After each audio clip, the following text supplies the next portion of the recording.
Vamos falar sobre a ida no mês passado dos coaches da divisão de base do Vasco, Brasil Patrão, visando possíveis reforços para a divisão de base e para o futebol profissional do Vasco. Vamos falar também a preocupação, digamos assim, de algumas paredes de São Januário sobre a demora do Palácio entrar em forma. Vamos falar tudo isso já já. Salve, salve galera do Vascão!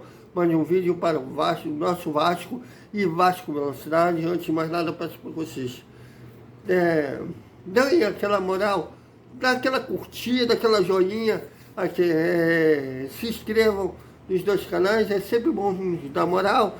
Aqui é a voz da galera vascaína, aqui todos os TVs.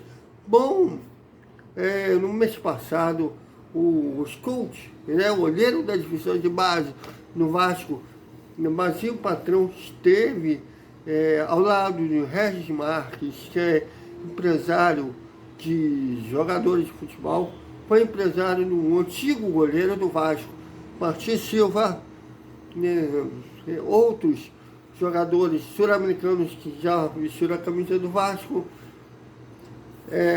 visando jogadores, monitorar jogadores para a divisão de base e algum que agrade para o futebol profissional. Lembrando que foi assim que o Vasco chegou ao Matias Galaza, hoje emprestado ao Curitiba. O Vasco monitorou o jogador por um bom tempo antes de contratá-lo por um empréstimo. Ele foi campeão, inicialmente veio para o Vasco, para o time sub-20, foi campeão inclusive da categoria junto com o Gabriel Peck, fazendo um dos gols da final contra o Bahia. Depois foi efetivado um time profissional, chegou a agradar, depois caiu de produção e hoje está emprestado ao Curitiba, reserva do também ex-vascaíno Andrei.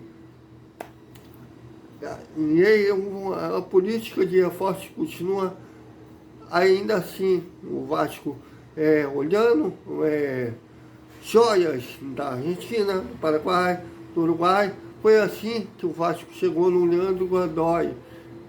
Já está sendo especulado como próximo reforço vascaíno. O Vasco ainda só está no campo de sondagem, não fez nenhuma proposta para o jogador, mas é considerado uma joia do futebol argentino. Ele defende o Charita Júnior, que disputa a Série B do Campeonato Argentino, mas tem um número considerado bom.